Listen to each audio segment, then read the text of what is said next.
What's up mga kumarikitigang? Itong YouTube channel ng mga taong mahilig gumawa ng mapampaswerte, mahilig magpabuenas, at mangontras sa mga malas. It's me, Rico Mori 2026, and welcome back to my channel! Mabuhay! O, kumusta po kayo ha mga kumarikitigang? For today's video po ha mga kumarikitigang ito. Isa lang pong napaka-powerful po na ritualang pangontra po ang ating ibibida at ipeplex sa inyo. Kasi, nako tayo ito, meron naman po tayong nabasa ditong ilang comment tungkol po sa mga sinasabing mga pangontra. Kasi, ito isa natin ditong follower, yung nakakuha sa atin ng ating batong lutang, nako, magandang epekto sa kanya. Kaya lang, tumas po ang benta niya ha, mga kumarikitigang, at talagang nag-manifest agad sa kanya yung batong lutang. Ito, yung ating batong lutang. Ito, tingnan nyo. Yan. O, kaya lang po ha, mga kumarikitigang, ang pinoproblema naman po niya, yung isang kaaway niya o yung isang kompetensya niya sa negosyo niya, parang mayroon din daw parang ginagawa sa kanya ngayon. Parang mayroon din something na minamanifest yung kanyang katunggali. Talaga, tunggali. Yung kanyang kompetensya doon sa kanyang business. Kasi ito po yung story, ikukwento ko lang po sa inyo ha, mga kumarikitigang. Kasi meron tayo isa ditong follower natin na nag-reach out nga sa atin na kung ano ba daw yung pwedeng pampaswerte nga sa pagninegosyo at sa pagbebenta. At siya po yung nanghihingi din ng yung mga pangontra naman din sa yun nga, mga anti-evil eye, yung mga mahilig manumpa, mga magmaldisyon at mga magpatigal po, yung mga mahilig manumpa baga. Nako, tinuruan natin si Madam, kaya lang parang nagre-battle. Parang nagre-battle. Parang may nagre-battle daw ata yung kanyang ginawa ng ritualan. Yung parang kasi ginawa nga siyang pangunta doon sa kanyang kompetensya doon na parang mga orasyon na tinuro ko sa kanya. Parang ito daw, parang nakapansin niya, mayroon naman daw parang ginagawa doon sa kabila naman, yung kaaway nga niya. Naku, sorry, kasi natatapos ang problema ni Madam. Sabi ko, eto Madam, ganito ang gawin nyo. Di ngayon, sabi niya, ano ba daw yung iba pang pinakamainam? Di ganito ha, mga kumarikitigang. Sabi ko, ganito ang gawin naman niya. Kasi nga, nabigyan na naman ko natin siya ng pampaswerte, yung ating pong batong lutang, tapos yung ating supot ng kasaganaan. Umepekt naman sa kanya ha, mga kumarikitigang, kasi yung ating batong lutang sa kanya ay talagang nag-manifest daw at talagang nag-increase naman yung benta niya. Talagang, kumbaga okay naman yung epekto. Kaya lang, yun nga, parang ngayon naman daw, meron na naman ginagawa ata yung kalaban nga niya doon sa negosyo niya. Kasi si Madam ay merong karinderya, may kainan. Parang nung isang araw daw, talagang pinugigi daw siya ng mga customer. Talagang, talagang dinagasa siya. Kasi gawa nga nung bago daw niya nakuha nga yung batong lutang, talagang parang titingar-ngar na siya. Parang nawawalan na ba siya ng gana, parang wala talagang nakain. Itong dumating na sa kanya yung kanyang batong lutang tsaka yung supot ng kasaganaan, ito na nga, parang nahagulat daw si Madam at yun nga kasi ang mga tao ay talagang dumagasa. Di sabi ko, maganda may di magandang epekto, positive. Kaya lang, nung napansin naman daw at parang minamanmanan siya nung kalaban. Cosmo Joseph, sabi ko, ano ginagawa, ma'am? Ayun, parang meron naman daw, ginagawa ngayon na ritualan. Kasi nakita daw niya nung isang araw, ay nagbubuhos daw ng tubig sa harapan ng tindahan. Tapos parang daw may inuorasyon nga daw, parang may ibinubulong-bulong doon sa timba ng tubig, tapos ibinubuhos daw sa harapan ng tindahan niya. Ang nangyayari daw, parang naakit na naman daw niya yung mga tao. Yung naakit doon sa kabilaan naman yung mga tao. Sabi ko, balang problema niyo ba? Parang yung dalawa, parang nagpapatintero. And sabi ko, lang ma'am, kaya kung anong ginagawa niyang ritualan doon, kung anong orasyon ng ginagawa niya doon. Kayo meron din naman kayo mga pampaswerte. Sabi ko, ganyan, katulad nga, ating batong lutang, kasi binigyan natin kasi siya ng isa, tapos yung ating supot ng kasaganaan. Tapos meron pa tayong ibinigay sa kanya yung pampabango ng aura, yung pampalakas ng karisma, yung pong Corazon de Jesus, kumuha din si Madam Nan. Yun na nga, umepekto naman talagang ang mga tao naman daw parang naaakit ulit, bumabalik naman daw sa kanya, parang napupuno ulit yung karinderya niya. Kaya lang yung isang araw nga daw, nakita naman niya, parang nagdidilig-dilig na naman daw ng harapan, tapos meron daw parang ibinubulong-bulong. Parang sabi niya, parang may ginagawa naman daw yung orasyon, mga ganyan, tuwalan. Di ano ba daw pa ang pwede niyang gawin na pang busbaga ng bakado kasi siya yung minamaldisyon na naman, yung kinokontra at baka siya yung tinitigal po na naman o binubuyag. Sabi ko, ma'am, ganito na lang. Para kayo safe lagi, kumuha na lang kayo ng ating panghabak. Yan, kasi ngayon po kumari ko tingnan, available na po yung panghabak natin. Habak, yung pang-personal natin na habak, available na po yun. Ito po, yung nasa na ba? Ito. Yan, ito po kumari kong tigang. Ako, bubulbul na So ito po yung papadala lang po sa atin ng ating mga kaibigan na mga manggagamot, yung ating mga kaibigan na mga antingero. Sila yung gumawa talaga nito. Ito, napakalakas po nitong habak na to. Ito, personal po itong binigay po para sa akin. Kasi sabi nga niya, ikaw Rico, kailangan mo ng panghabak kasi parang baka marami nang naiinggit sa'yo o marami nang kumukontra. Siyempre, yung mga evil ay baga, hindi natin maiwasan kasi yan pag tayo nasa social media, ganyan po kasi yung mga taong pagka halimbawa may mga naiinggit sa inyo, maaaring kayo yung ibabash o yan, alam niyo yung pangbabash, isang pong form yan kumari kung tigang ng evil eye. Pero sabi, di ba, bashing is daw okay kasi parang pag may basher ka, sikat ka na. Kaya lang, ingat din po kayo kasi yung ibang mga basher dyan, pwede sila pong mag-curse o magbitaw po ng mga sumpa o maldisyon sa inyo. Kaya dapat po, palagi kayo may mga pangontra na suot. Katulad po, ito po ang ating St. Benedict Medallion. Kaya tayo nagsusot nga ngayon ng ating St. Benedict Medallion. Saka ito po yung ating apoy ng dagat. Yung kulay po lang yan. Napaka-powerful po niya na pang anti-evil eye. Halimbawa, kayo po yung may mga nainggit o halimbawa meron nagmamaldisyon sa inyo. Merong mga kumukontra, yung nanunumpa sa inyo, sabihin, malasing ka sana ngayong araw na ito. Huwag sana mabenta yung mga paninda mo. Mabulok sana yan. Mapanis na lahat yung tinda mo. Ganun, ito, kukontahin niya. Kumbaga, tatalbog yung mga curses niya, babalik sa kanya. Parang meron siyang sumbalik effect Ito pong apoy ng dagat. Ito po, yung parang, yan po, yung apoy ng dagat. Yan po yung personal ko pong gamit, suot ko po. Tapos ito pong, yung mga pangontra din sa mga ganyan, mga sumpa-sumpa at maldisyon. Ito pong ating St. Benedict Medallion. Yung ating mga authentic talaga mga St. Benedict Medallion na ginawa pa po talaga ng ating mga kaibigan antingero, yung mga manggagamo talaga. Yun po itong ginagamit po dito, yung mga lumang kampana ng simbahan, tinunaw nila at sila po talaga yung nagmolde. Sila talaga yung gumawa. Ito po ay kargado na po ito ng mga dasal at orasyon. Yan, ito po, hindi ka basta-basta itong ginawa kung saan-saan sa mga baklaran, ha? Yung mga nakikita nyo dyan sa mga gilid-gilid ng simbahan. Ito talaga, ginawa talaga itong mga manggagamo talaga at yung may mga kaalaman talaga ang gumawa nito. Ito po ay available pa rin ito sa atin, ha, makumarit yung tigang. Sa mga ibig po na maka-atikha ito, i-PM nyo lang po ako. At saka ito pong ating apoy ng dagat, available din po ito. Meron din po itong katerno pong bracelet. Sa mga ibig po na makakuha po ito, i-PM nyo lamang po ako. Tapos ito nga pong pinakabago natin, ito po yung napaka-powerful po ito pong habak.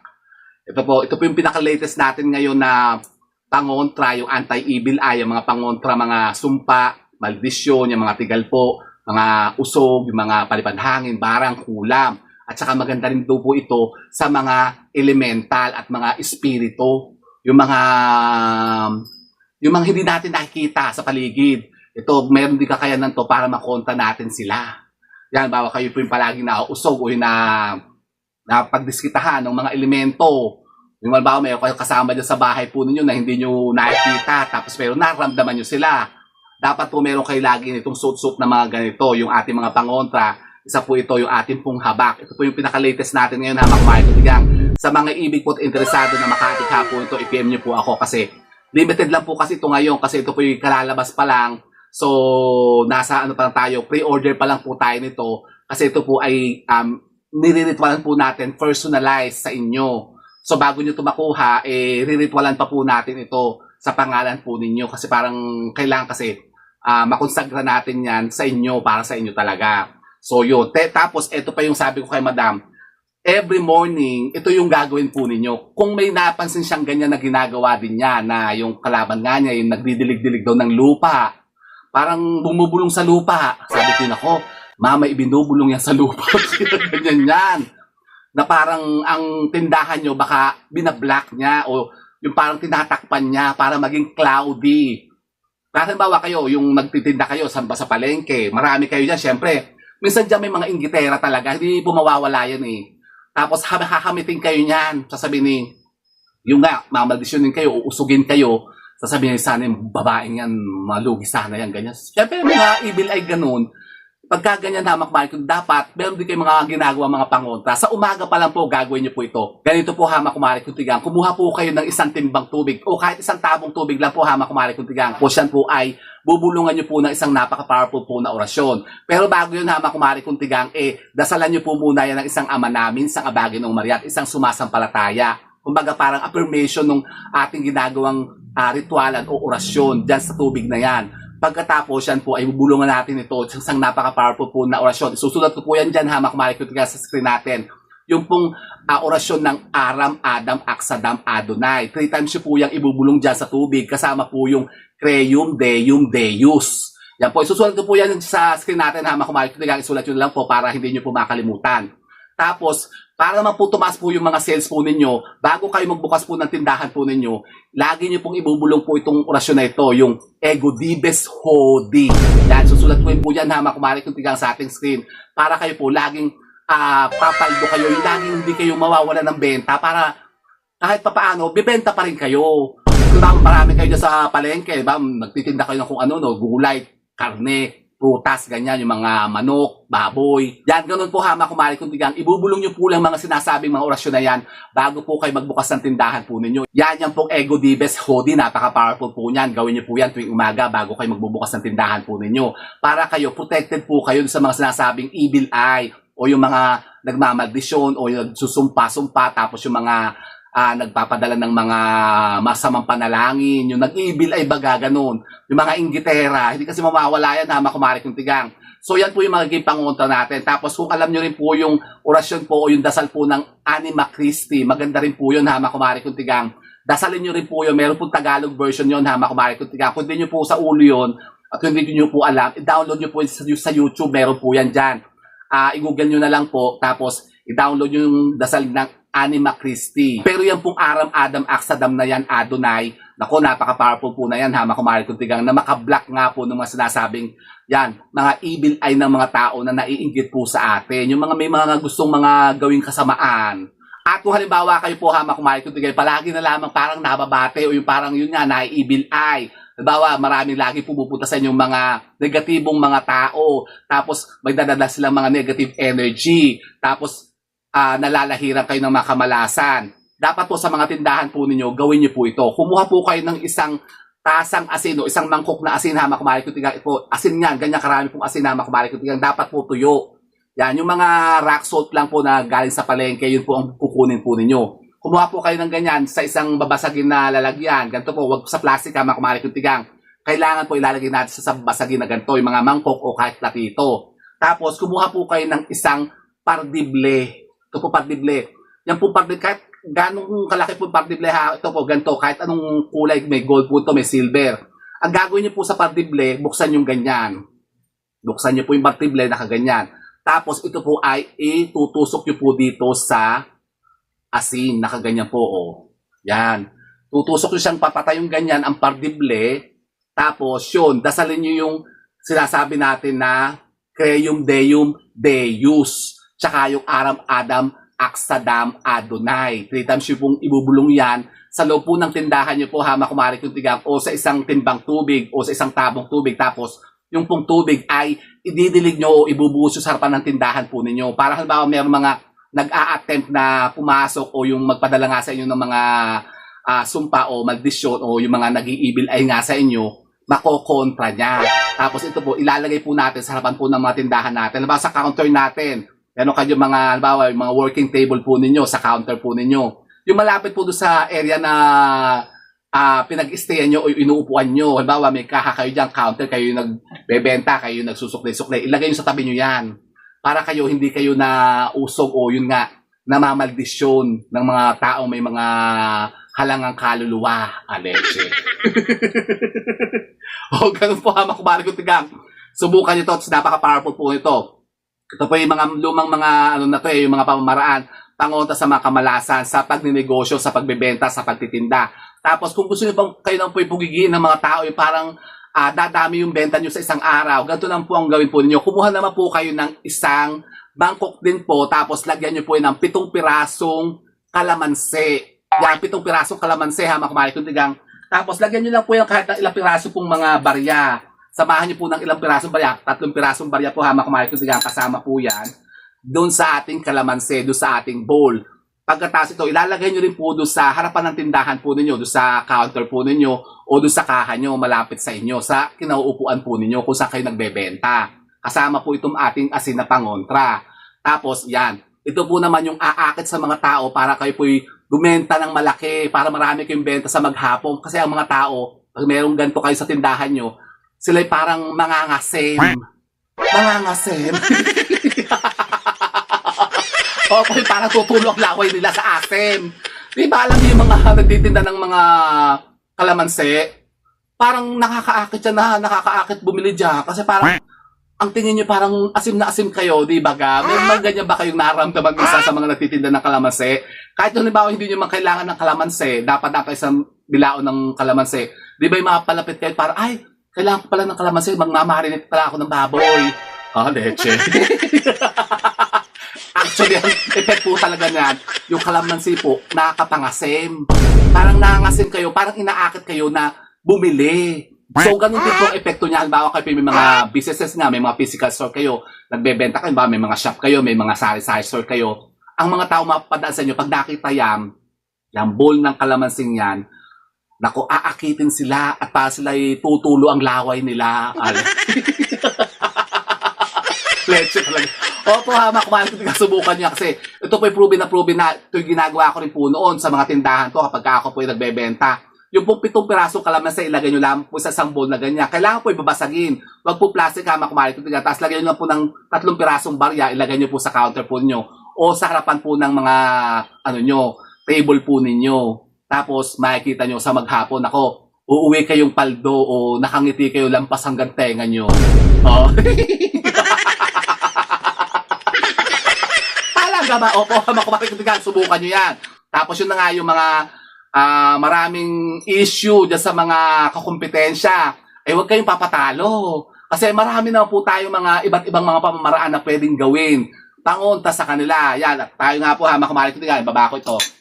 Yung sa mga sinabi ko sa inyo na mga pwede nyo pong gamitin na mga pang sa kanila, pang yan, habak. So ito po, meron tayong available po dito. Tapos yung mga pampaswerte naman po natin, katulad po nung ating Corazon de Jesus. Meron din po tayo dito. Tsaka yung pong ating supot ng kasaganaan. Talagang kompleto na po yan. All-in-one na po yun. Hama kumakikitigang pangkalahatan na po yun. Pang business, pang hanap buhay, sa trabaho, sa pagninegosyo, tapos sa pagsusugal, kasama na rin po yun. Kompleto na po yun. Hama kumakikitigang yung ating bago ngayon na version po ng 2026 sa supot ng kasaganaan. At yun po, the same pa rin po kasi extended pa po ha. Makumakikitigang yung promo po natin kasi marami pong nag-request na kasi sabi ko hanggang Chinese New Year lang po, February 17, sabi ko, sige, extend na natin hanggang katapusan na. Kasi parang, ano lang ba ngayon ng katapusan? 28? Parang mabilis lang araw eh. So sabi ko, sige po, i-extend na lang natin hanggang, ngayon po, February 28, yung pong promo po natin ng supot na kasaganaan, yung ating Prosperity Money Bag na $9.99. Halaga ba?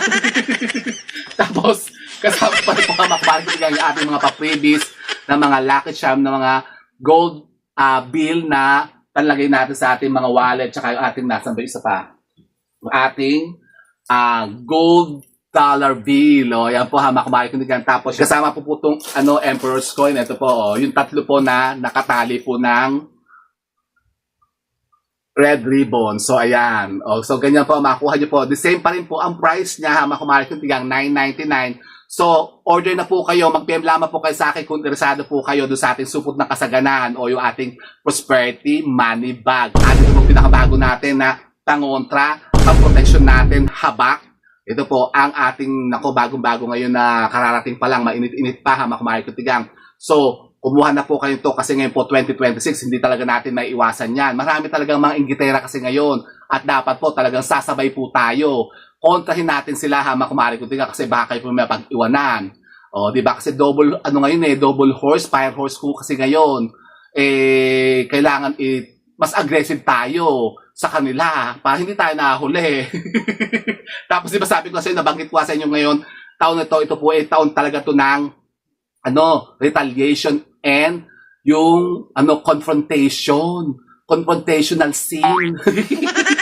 Pag-rebuttal. Baka kayo patuloy-tuloy lang dyan, tapos kayo wala lang imik. Baka kayo mamaldisyonan. So, dapat po, mangontra din tayo sa mga tao na sa atin, nang bubuyag sa atin o yung nagmamaldisyon, yung mga nanunumpa, para hindi tayo talaban ng mga sumpa at hindi tayo mamalasin. Di ba? Siyempre, ayaw natin yan. So ito po, Hamak Kumari Kuntigang. Yan, subukan nyo po, Hamak Kumari Kuntigang, itong mga sinend natin ng mga pangontra. Ito at mga napakasimple lamang po mga ritualan. Magagawa nyo po ito dyan sa inyo po mga tindahan, Hamak Kumari Kuntigang. Kaya subukan nyo na po ito. Gawin nyo na rin po ito, Hamak Kumari Kuntigang, para naman po kayo baka kontra na sa masasabi mga evil eye na yan ng mga tao na naiinggit sa inyo at para kayo pumaldo pa rin at kumita kayo ng mas malaki pa.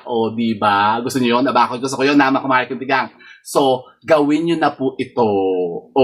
So yun po, Hamak Kumari Kuntigang. Sana po may napulot na mga bagong idea at kaalaman sa pag-akit naman ng mga bagong kaswertehan at pagkontra naman sa mga sinasabing kamalasan na yan. And with that, mga Kumari Kuntigang, keep safe and God bless. Thank you for watching. And don't forget to subscribe my channel. I know you like it. Bye, mga Kumari Kuntigang.